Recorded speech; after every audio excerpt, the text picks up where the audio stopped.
Hello, all benders and non-benders, and welcome back to Avatar Generations. And today we are going to be going over the 1.13 patch notes, as well as some upcoming teases that the developers have provided us, detailing some very interesting stuff coming, and hopefully the very near future.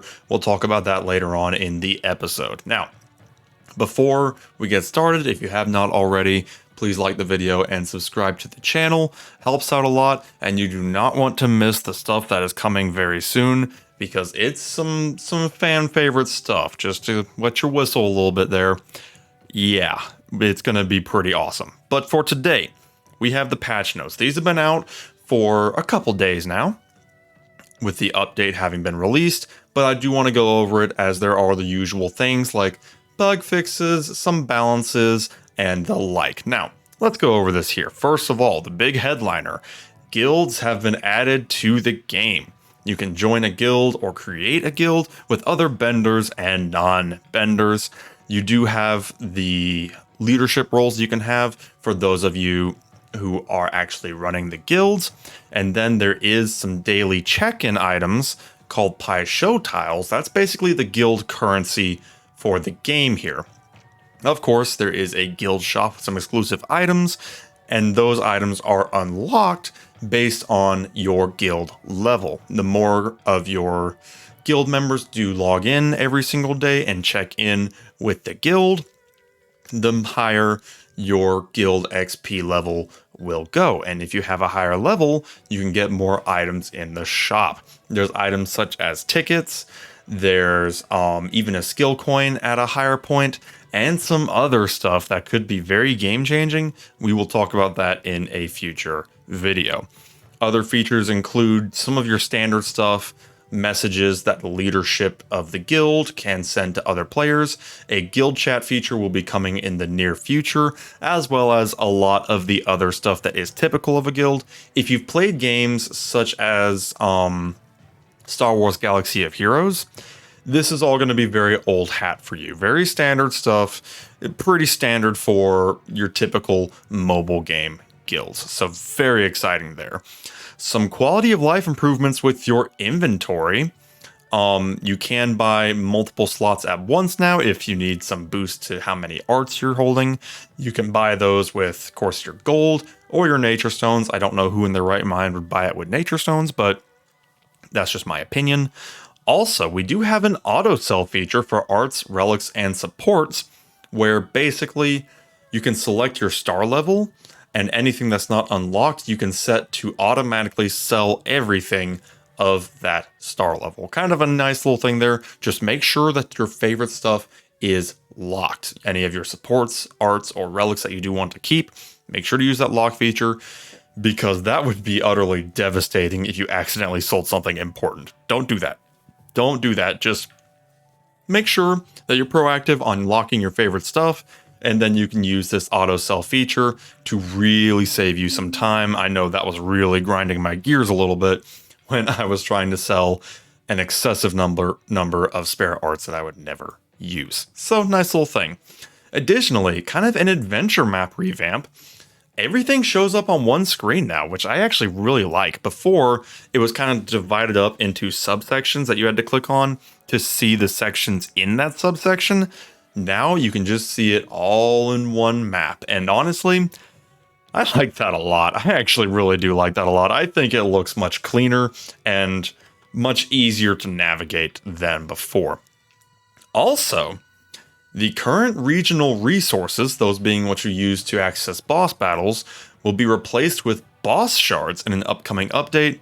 Any owned resources will be able to be exchanged one-to-one when updated in 1.13.1. So basically, all boss materials are going to be consolidated into one master resource. I think this is an absolutely fantastic quality of life change, because quite frankly, the whole having four different boss currencies was arbitrary at best, especially considering you could literally trade them out one for one anyway if you had 150 of them. Very arbitrary in my opinion. This was long overdue. I also think this could be a tease for upcoming maybe new boss fights, because I don't think they wanted to make a boss currency for every single boss fight if they added more than 4. 4 was workable. If they added more after the fact, then yeah, you can see how that might be a bit much. Now, they're just going to have one universal boss shard item. Very nice. New summoning banners, not really anything to talk about here. The 2 banners here are already released. However, I think what they're not showing does speak volumes here. I think we can probably expect another update in the near future, and that update might include some fan favorite characters. Like I said, we'll talk about that in the very near future. New rewards here. These are actually found in the guild shop. Once you get to a certain point, you can unlock these items, starting with the 5-star White Lotus banner, Relic. This is usable by White Lotus characters and grants 15% increased speed to all White Lotus faction allies at the start of the battle for 1 turn, and then grant 15%, maxing out at 30% increased turn bar to the ally, not necessarily White Lotus ally, just ally in general, with the highest attack when the caster is part of a team combo. So basically, increased speed and some turn bar increasing mechanics. That is a very popular thing right now. Is anything and everything you can use to increase your turn bar, that's what you want. Now, of course, this is going to have quite a lot of competition in the guild shop. There's some pretty sweet stuff in there once you get your guild a high enough level, but a 5-star free-to-play relic is never a bad thing, and hopefully with upcoming features such as possibly raid bosses, we'll get more avenues of acquiring raid currency, and maybe it won't be quite so strict. We also have a new art set in the guild shop, the White Lotus set. Gain Endure for 1 turn at a 2 set, and then for 2 turns at 4 set, and then at 6 set, gain Endure for 2 turns at the start of battle, and grant Immortality to another ally with the highest attack for 1 turn when the caster dies. So, Endure is a new thing, and if I'm reading it correctly, it's most likely a death save buff. This is probably the official name for those death save features, where you get saved from death once when you go down to 1 HP. That's what I am assuming, and then once you get to that point, you probably lose the buff. So it'll save you once, and then, it won't save you again. So if you get hit again while you're at 1 HP, that's when you will finally fall.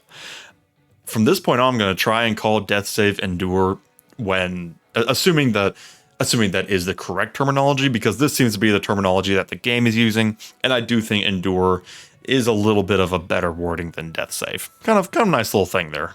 And will this art set be meta? Maybe. It could save some more squishy characters. We will have to wait and see. Event challenges. These are, of course, already in the game, showing us some cool stuff. We get the free 5-star character, never a bad thing there. New heroes and relics in the summon shop. They have added Captain Masaru and his signature relic to the summon shop. You can use your red summon coins on that.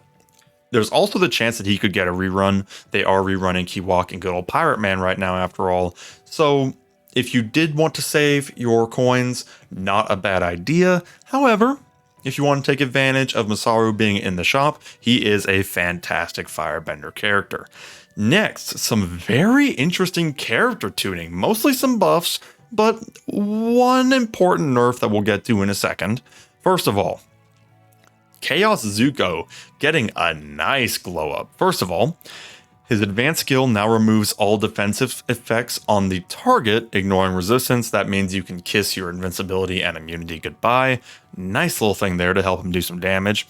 And increases his stat scaling of HP and defense, making him a little more bulky, and increasing his base crit damage stat to 135%. Basically meaning that his damage can now be a little bit higher when he does crit. The Inner Flame passive now applies when the caster is part of any team combo. And his mastery levels have gotten some updates here. Level 2 here, reduce damage taken by team avatar and bending master allies by 50% for 1 turn when Inner Flame ignites. Level 3, increase turn bar of Team Avatar and Bending Master allies by 10% when performing a combo. And level 4, increase damage dealt by Team Avatar and Bending Master allies by 15%. If I'm not mistaken, at first, I think it was just Airbenders that were getting all the love, basically because he was trying to really synergize with Peace Aang.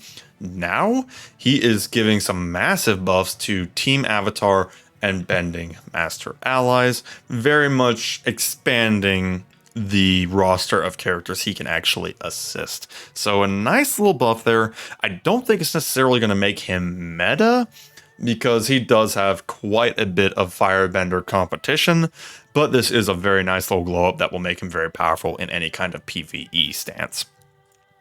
Now, Peace Aang getting a little bit of a buff. Pouncing Wave basic skill, that's his waterbending AoE, now grants skill nullifier to all Team Avatar allies, and Rock Thrust, the earthbending AoE, now grants endure to the caster for 2 turns. Not quite as crazy as Zuko, but then again, Peace Aang was already pretty good as he was. This is just going to give him a little bit of a glow up. Earthbender Toph, the offensive version, basic skill now also remove positive stances and states from each target hit. This ignores the resistance if the target is in the back line, so nice little stance removal there. Wolfko Sokka getting his speed increased, as well as a boost to his advanced skill. It now increases turn bar by 20%, and the skill damage is getting increased a little bit. Now, Gyatso is getting an interesting little change here. First of all, he's getting a little bit faster, a little bit of a speed boost, and then his advanced skill now deals 4 separate hits of damage to random enemies. Just a reminder, his advanced skill was initially an AoE, so it would hit everybody. Now, instead of hitting 4 people, it's hitting 4 times on random enemies. This is significant because the way his skill works, he can do things like knockdown, reduce turn bar, kind of some disruptive things like that. You could hit an enemy twice, thrice, even 4 times if it's like one enemy or you're fighting the Unagi perhaps, and really debuff the snot out of them. Kind of a nice little thing there that could be very useful in PvE settings, especially thinking about the Unagi, because especially if you're an early game player, Unagi counters are few and far between, so this will really help you out in that. Mind Aang getting a little bit of a boost to his advanced skill when in the Avatar state. Paku getting some freeze effects, now has a 50% chance to freeze the target enemy when used as a combo linker, and a 50% chance a 100% chance when used as a combo ender, ignoring resistance. So basically, when he's used in a combo, he can freeze. Pretty cool effects there, honestly. If I'm not mistaken, that's going to be a part of his passive. Kiwak here, getting a little bit of a boost to her advanced skill damage from 0.35 to 0.5. And now the nerf. The Warden is getting nerfed. Decrease his base speed from 122 to 115, and the Mocking Stance crit damage reduction decreased from 75% to 30%. So not only is he going to be a little bit slower, but he's not going to be able to reduce crit damage by quite as much as he initially could. That is fair. I've always been confused by the fact that he's a defense character when he can run so blanking fast. He's a quick boy. This is going to slow him down just a little bit. However, I don't think this is going to remove him from the meta anytime soon, unless we do get some crazy things next week. Relic tuning here. The Warden's Tower Relic now only activates on the caster's turn. Rest in peace, Bo Quinn. Your time in the meta was truly glorious. Basically, what this tells me is that they forgot Bo Quinn existed when they made the Warden's Tower, and he immediately started going whole hog, and they were like, not really what we're going for. So that will only activate on the caster's turn. That doesn't necessarily make it worthless for Bo Quinn, because he can get in his stance during his turn, but now you can no longer get a massive turn meter boost at the very beginning of the fight. Also, Desecrated Fountain getting a little bit of a reduction in the speed debuff. The increase per level is reduced from 8 to 3, and the duration of the speed down effect from 3 turns to 2 turns. Initially, it was like a 60% debuff, which is kind of massive, actually. I think now it caps out at 35%. I'm not sure if my math's correct on that one. I think that's fair. I didn't see it used very often, but I can absolutely see how that could run wild if given to the right character. Some bug fixes here. Monk Gyatso sometimes not removing defensive effects. The Warden's Tower relics sometimes applying to arena defense teams through immunity. Now it won't do that. Fix for team support level not displaying correctly. A fix for heal block allowing healing in certain conditions. I think it still does that sometimes, but I could be wrong. A fix for Kelsong not holding his glider correctly during his ultimate attacks. I saw that every now and then. It was kind of goofy, actually. It gave me a chuckle every now and then. That was kind of a funny bug. Fix for some of Traveler Iroh's passive effects, sometimes lasting after his defeat. Yeah, we don't want that because he's got a lot of them. And then some general bug fixes. Fix an issue where stamina would regenerate faster than expected. Fix an issue where using skip tickets when inventory is almost full would cause a connection issue. We don't want that. Fix an issue where performing a summon would not show the summon video and rewards. That would be just sad and underwhelming, honestly. Fix an issue where attempting to auto-assign without valid heroes would not provide a warning. Fair enough. Fix an issue where auto-repeat would not work for arts expeditions. I did notice that one every now and then. Fix an issue where skip tickets could not be used when quest has been cleared with 3 stars. I have noticed that as well. Fix an issue where upgrades were not tracking correctly for growth achievements. And fix an issue where arena defense teams would reset. I think a lot of us noticed that one. That one could cost you many a point if it caught you at the wrong time. Now that should be fixed. Very cool stuff in this update. Of course, the headliner being the guild feature, which they will be expanding on in the near future. However, as I alluded to, we've got one more thing to talk about. They gave a cheeky little tease of what I'm hoping to be near future, and we are going to show that now. Yes, you know those silhouettes. That is Team Azula, Princess Azula herself, flanked by her friends Mei and Ty Lee. Coming soon, I hope. My conspiracy theory here is that they will be coming next week, as we don't actually have any other information on the next banner in this little timeline. I'm hoping, keyword here is hoping, that they're going to be releasing the 1.13.1 update in the very near future and adding those 3 as playable characters. Now, that would be a bit of a new precedent, as they will no doubt be Peace Chaos characters, and the Peace Zuko and Peace Iroh banner actually goes on for about another 2 weeks or so. So it would be very unusual to have 2 Peace Chaos banners running at the same time, but that would be a bold move to tease these characters and then make us wait for an extended period of time, because first of all, very exciting. They are fan favorite characters, and also technically speaking, Mei is already in the game as an opponent in Peace Iroh's Mastery Level 4. I'm not sure if that was on purpose or not, but she is actually technically in the game. Just Mei, from what it sounds like. But yeah, we're hoping in the very near future we're going to have some cool stuff to go over. But that is all we have for today. That is the 1.3 update. Let me know down in the comments below if you are looking forward to the guild feature, maybe what you're hoping for from that, and we shall see you next time. Have a good one.